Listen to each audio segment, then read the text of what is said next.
Rasul. Jangankan yang muslim, yang non muslim juga punya hak mereka. Hak damai tinggal di negeri Indonesia. Hak untuk mempertahankan kehormatan, hak mempertahankan harta dan keluarga mereka, hak untuk menjaga marwah leluhur mereka, punya hak. Jangan merasa sombong hanya karena nasab, mengkerdilkan orang lain, mengkerdilkan ulama. Ulama-ulama, kiai-kiai disebut binatang. Ada yang dikatakan anjing, ada yang dikatakan babi, ada yang dikatakan curut. Na'udzubillahi min dzalik. Sudah, kita sebagai warga negara, hukum adalah panglima. Karena Rasul SAW mengajarkan bagaimana integritas hukum ditegakkan, bagaimana supremasi hukum juga ditegakkan. Betul tidak? Jadi jangan takut, wahai saudara-saudariku sebangsa setanah air dimanapun anda berada. Jika ada orang yang mengaku sebagai keturunan Rasul tapi mengambil hak anda, mengkerdilkan ataupun menghinakan kehormatan anda ataupun leluhur anda punya hak untuk membela, anda punya hak untuk melawan. Terima kasih. Semoga kajian kita malam hari ini bermanfaat. Ada makalah dari seorang ulama salafus soleh, ulama yang hidup di kurun 3 abad pertama Hijriah.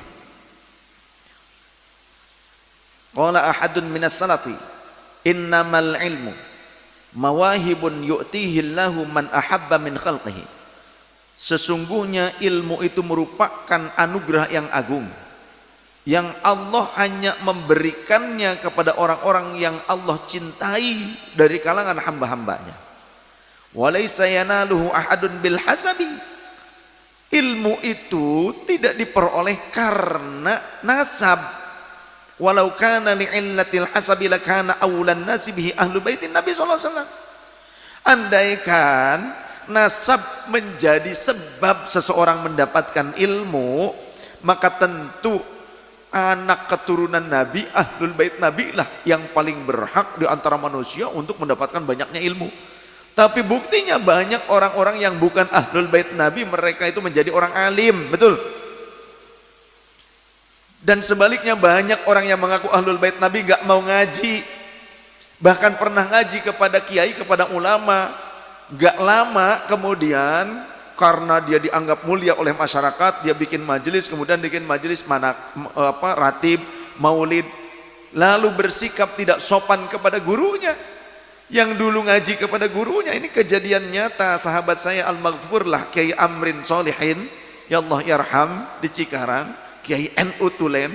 Ada orang mengaku keturunan Nabi, pernah ngaji kepada beliau, kemudian bikin majelis karena masyarakat menghormati Nabi, sebagai orang yang mengaku sebagai keturunan Nabi, dihormati orang datang.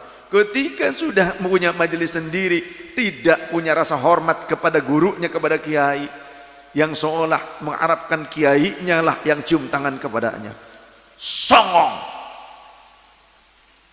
Sombong banget sih lu. Bisanya apa? Kalau punya keinginan, minta duit paksa kepada jamaahnya.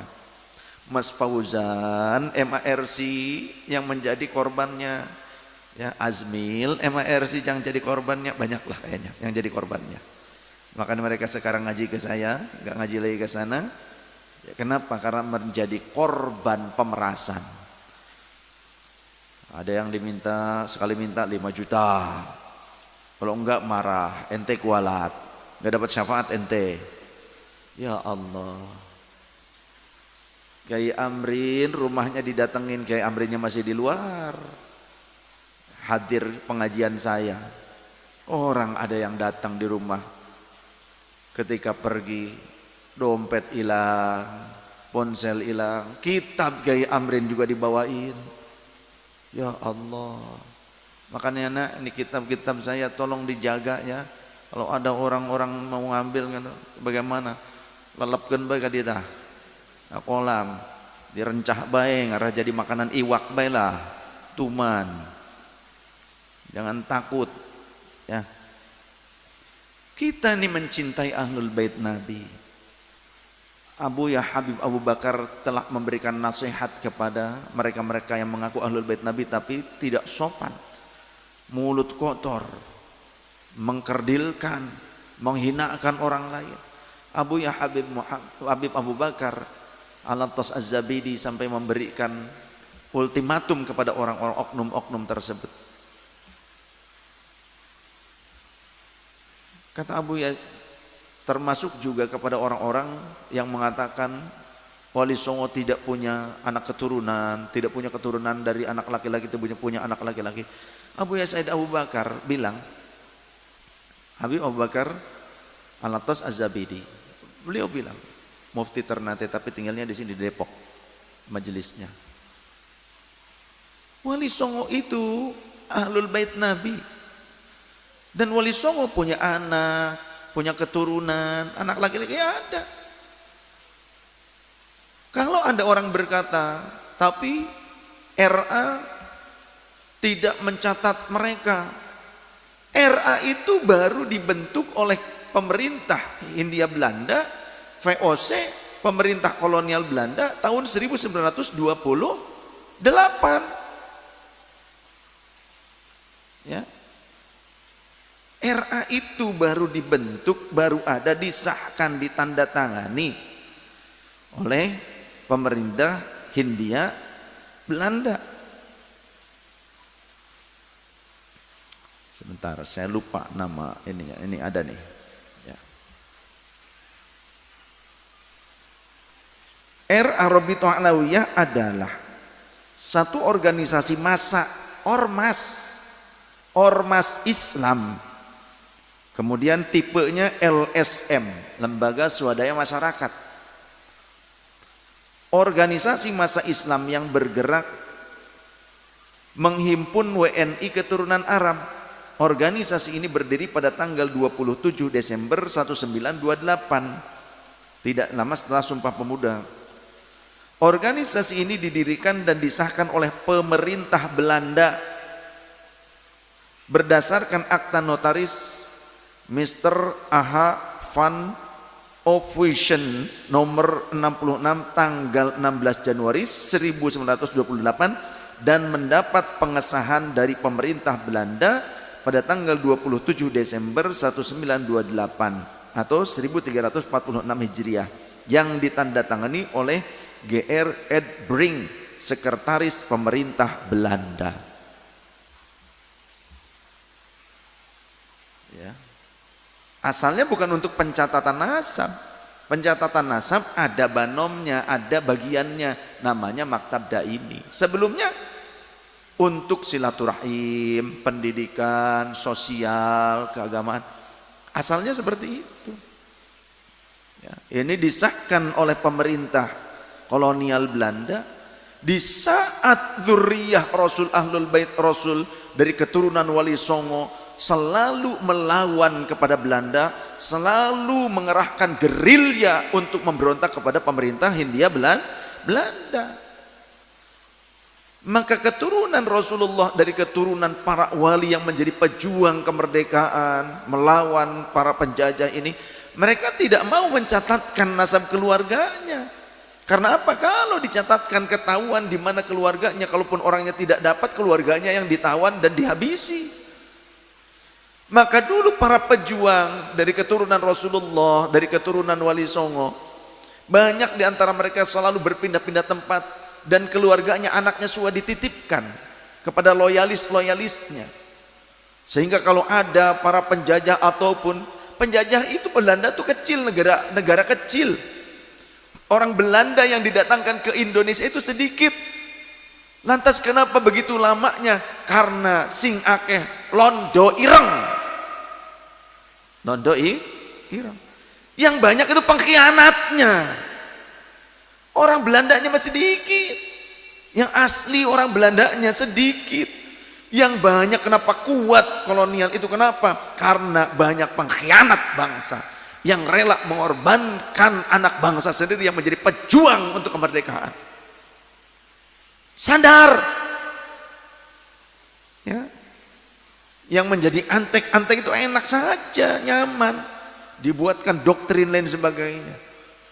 Mereka juga membuat doktrin-doktrin, fatwa-fatwa untuk menyerang para gerilyawan, para pejuang Ahlul Bait Rasul yang menjadi pejuang. Terus, makanya berpindah tempat ya berpindah nama. Anak-anaknya kan jadi titip-titipkan. Tidak maulah dicatatkan ya keluarganya oleh Belanda, tidak mau. Mereka punya lembaga pencatat sendiri, punya ahli-ahli nasabnya sendiri. Rabithah Alawiyah itu kata Abu Ya Habib Abu Bakar, mereka Rabithah ini, RA ini enggak punya catatan keturunan Wali Songo. Karena Wali Songo sudah jauh lebih dulu datang ke Indonesia dan mereka itu punya kerajaan, punya kesultanan, dan mereka juga punya anak keturunannya, mereka juga punya orang-orang pencatat nasab punya. Jadi kalau ada orang sekarang ya dengan songong dan sombongnya mengatakan RA adalah lembaga pencatat nasab Ahlul Bait Nabi sedunia, jadi siapapun dimanapun di dunia Ahlul Bait Nabi ini dicatat di RA, dan jika tidak dicatat di RA, jika tidak dilegalkan, tidak diithbat oleh RA, maka berarti itu palsu atau bukan Ahlul Bait, tidak sah pengakuannya. Terlalu songong, terlalu berlebihan, terlalu sombong ya, padu nyocot. Yang diithbat oleh RA saja banyak yang tidak diithbat di Yaman, banyak. Ini pengakuan dari mereka yang sudah punya paspor buku nasab di RA ketika mereka mondok di Habib Umar, di Habib Abu Bakar Al-Adani, kemudian nanya contoh ke Habib Ali Al-Masyhur, kakaknya Habib Umar yang ahli nasab, seorang munsib, seorang naqib. Kemudian Habib Ali sampai bilang, saya yakin kamu tuh Ahlul Bait Nabi, tapi saya tidak bisa mengithbat Anda disatukan dengan catatan saya karena tidak ada catatan saya yang menguatkan pada nasab antum. Di sini tidak ada. Yang sampai pada keluarga antum tuh saya tidak punya. Begitu. Jadi terlalu gegabah kalau orang berkata bahwa yang tidak diithbat oleh RA berarti tidak sah menjadi ahli. Ya Allah, berarti yang di Maroko, di Mekah, di Madinah, ya, di Irak, di luar negeri, di mancanegara yang tidak diithbat oleh RA kemudian itu menjadi palsu begitu? RA ini tahun 1928. Kesultanan-kesultanan jauh sebelum itu. Mereka sudah rapih pencatatannya. Bahkan manuskrip-manuskrip kuno itu sampai ada adat di mana membukanya itu hanya setahun sekali. Manuskrip-manuskrip buku-buku catatan itu nasab apa, sejarah, ya, adat istiadat yang ditulis sejak zaman dulu dari abad 17 Masehi, 16 Masehi, bahkan dari abad 14, abad 14, abad 15, abad 16 Masehi tercatat rapi. Dibukanya hanya boleh setahun sekali, bulan Maulud saja. Itu pun ada di beberapa kesultanan, di beberapa daerah yang melihatnya harus malam hari dan tidak boleh pakai lampu yang terang, harus pakai lampu ceplik. Harus ada tawassul dulu, sedekah dulu. Saking apa? Saking berharga dan terjaganya manuskrip tersebut supaya tidak ada pemalsuan. Bahkan tidak boleh difotokopi, dipoto tidak boleh. Ya, masih banyak yang seperti itu. Termasuk catatan tangan eyang saya yang dipegang oleh Buya Udin, sekarang dipegang oleh putranya Buya Agus. Padahal catatan buku punya eyang saya. Itu kita-kitanya saja nggak boleh itu memfoto. Jangan fotokopi, foto pakai handphone aja nggak boleh. Cuma boleh disalin, nulis sendiri. Apalagi yang manuskrip-manuskrip kuno. Kenapa kok setahun sekali? Ya karena kalau sering-sering ya lapuk atuh. Bahannya aja ya kan? Itu lembarannya sudah lapuk. Kalau sering-sering nanti rusak. Dan khawatir akan ada tangan-tangan jahil yang merubah isi kandungannya. Maka dijaga ketat. Adatnya seperti itu. Berarti, nah ketika sekarang ini muncul fitnah-fitnah kepada Wali Songo, bahwa Wali Songo tidak punya keturunan, tidak punya anak laki-laki. Wali Songo pamajikan loba, anak laki-lakinya loba. Kata Umi, maksud lo katanya, orang ikut loba, anakna begitu. Amin. Mesti amin baiklah. Ya, keur ngalawan iya naon cangkem elek. Udah banyak ini ya. Para petarung, para pejuang nih harus banyak untuk melawan cangkem elek ini. Orang yang suka nyocot mah ya. Ya Allah. Mohon maaf ya. Ya ini pernyataan Habib Abu Bakar sendiri sesepuh nih ya. Beliau sampai seperti itu. Jadi RA tidak punya catatan keturunan Wali Songo karena RA ini baru ada 1928 dibentuk oleh atau disahkan oleh pemerintah Hindia Belanda, oleh kolonial. Sedangkan manuskrip kuno itu di kesultanan-kesultanan dan nakib-nakib wali-wali Nusantara mereka menjaga. Nah sekarang mulai bermunculan wasilah. Jadi ada hikmah ya, cangkem elek itu ada hikmah ternyata. Ya. Munculnya para cangkem elek ini ada hikmah. Memunculkan generasi-generasi para penyimpan manuskrip-manuskrip kuno untuk muncul, bahkan mereka memvalidasi, artinya mencoba terus bukan mengkonversi ya, apa ya, coba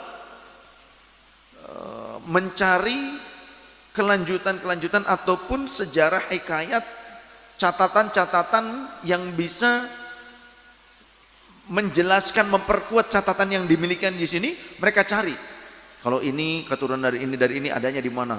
Oh ini pernah tinggal di contoh tinggal di Campa atau tinggal di Malaka. Maka dicari. Ini tim peneliti manuskrip dan naktib dari keturunan Wali Songo, ya, Robitoh dari keturunan Wali Songo, ahli-ahli nasab munsib dari keturunan Wali Songo. Mereka akhirnya coba menyambungkan, mereka mencari dulu di mana nih, ada di Malaka, di Malaysia. Mereka cari ke Malaka, siapa pemegang manuskrip kuno. Kemudian ada di sana seperti Syekh Haji Malik. Kemudian dilihat, dipelajari, oh ternyata keterangannya ada di situ. Kemudian ke Campa, mereka berangkat lagi ke Campa bersama-sama, ya, dari kesultanan-kesultanan ini berangkat bersama-sama. Kemudian, oh ternyata ini datanya ada di sini juga, terus semakin memperkuat. Dari data ini, kata munsib-munsib yang dari Campa Malaka, ini sudah diithbat oleh nakib dari Maroko. Maka dari Maroko datang. Ini juga sudah diithbat oleh nakib dari Uzbekistan. Ada yang ke Uzbekistan. Ini juga sudah diithbat, ada catatannya di sana, di Damaskus Suriah. Pergi ke Suriah, teman-teman tuh. Ada juga yang ke Irak, ke Baghdad dan ke Basrah. Berangkat ke Irak. Ada juga yang catatannya ada di Madinah. Ya, ada mereka berangkat juga ke Madinah. Terus yang dari luar juga datang. Seperti itu. Dan hikmahnya besar. Jadi tersambunglah sejarah ini. Terkuak yang tadinya tertutup, distorsi-distorsi itu pun akhirnya diluruskan. Sejarah ini diluruskan. Alhamdulillah. Maka kami juga sangat mengapresiasi ya para sahabat, tim peneliti sejarah, tim peneliti manuskrip dan munsib serta nakib yang jujur, yang tulus, bukan modus, ya, yang mereka memperjuangkan kehormatan para dzurriyyah Rasul, ahlul bait Rasul dari kalangan wali-wali Nusantara, diantaranya Wali Songo. Wali Songo itu bukan cuma 9 orang, tapi Wali Songo itu dewan wali yang di setiap generasinya itu ada 9. Ada 9 ini dewannya gitu loh. Sedangkan walinya selain yang 9 ya banyak. Nanti kalau ada yang meninggal, satu dari anggota dewannya tersebut nanti digantikan oleh siapa gitu. Ini dewan musyawarahnya para wali, dewan penentu, penetap, mufti lah gitu, dewan mufti. Ya selebihnya banyak ahlul bait dan para wali yang tidak masuk ke dalam 9 kelompok ini, tapi mengikuti ke-9 orang tersebut. Itu dewan wali. Jadi ada beberapa generasi wali songo itu. Jadi nanti kalau ada yang meninggal gantikan oleh generasi berikutnya ya. Cuma yang masyhur memang yang sering kali kita ziarahi sekarang. Mari kita bersama-sama membangun peradaban yang bermartabat, berakhlak mulia. Jika kita memang keturunan Rasulullah, jaga nama baik Rasul dengan akhlak kita. Mulialah dengan ilmu dan amal soleh serta akhlak dan adab. Andai pun kita panjenengan, saya yakin kalau saya ahlul bait Nabi ya. Kemudian jika ada di antara panjenengan yang merasa bukan ahlul bait Nabi, jangan merasa putus asa. Karena dulu ada para sahabat yang bukan ahlul bait Nabi tapi disebut ahlul bait Nabi. Seperti sahabat Salman Al-Farisi adalah ahlul baitku kata Rasul. Padahal dari dari Iran, dari Persia bangsanya. Bukan ahlul bait Nabi tapi oleh Rasul disebut sebagai ahlul bait Nabi.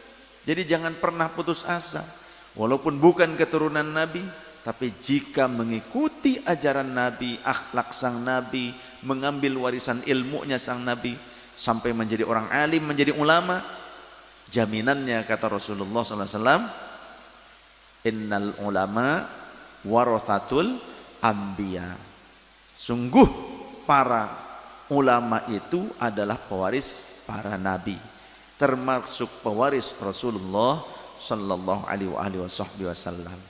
Oleh karenanya kita harus hormat kepada para pewaris Rasul, walaupun bukan nasab pancar darah Rasulullah, tapi mereka nasab ilmunya kepada Rasulullah sallallahu alaihi wasallam. Maka hormati, muliakan mereka para ulama, para kiai.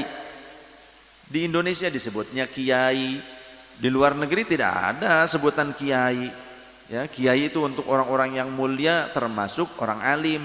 Kiai bahkan bukan hanya untuk barang. Di Indonesia tuh kiai juga bukan hanya untuk manusia, bukan hanya untuk orang. Tapi kiai di Indonesia, di Jawa juga digunakan untuk barang.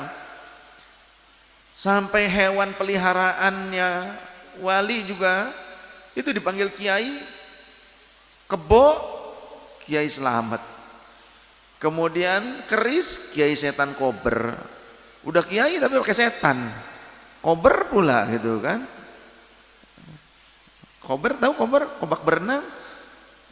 Itu. Pokoknya pakai kiai, keris tombak pakai kiai. Apa sih maksudnya? Yang dimuliakan. Bukan hanya orang. Jadi kiai itu ke benda juga kiai.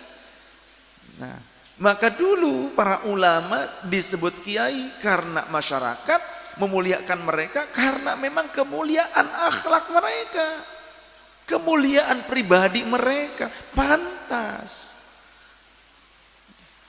Tapi kalau sekarang kita nuntut orang memuliakan kita tapi kita tidak bisa memuliakan orang lain, ngimpi. Nauzubillahi min dzalik. Doakan saya dan keluarga serta zuriyah dan anak keturunan saya mudah-mudahan menjadi orang-orang yang mulia, menjadi orang-orang yang alim, yang bisa menjaga marwah leluhur, marwah ahlul bait Nabi, marwah Rasulullah sallallahu alaihi wasallam. Agar kami, saya dan keluarga serta keturunan saya tidak membuat sedih Rasulullah, tidak membuat kecewa Rasulullah, tidak membuat kecewa ahlul bait Rasulullah, leluhur kami. Semoga Allah membimbing kami, waffaqana ila tariqil mustaqim. Amin ya rabbal alamin. Wallahu a'lam bishawab. Subhanakallahumma bihamdika asyhadu an la ilaha illa anta nastaghfiruka wa natubu ilaik. Mohon maaf lahir dan batin. Wallahu muwaffiq ila aqwamit thoriq. Wassalamualaikum warahmatullahi wabarakatuh.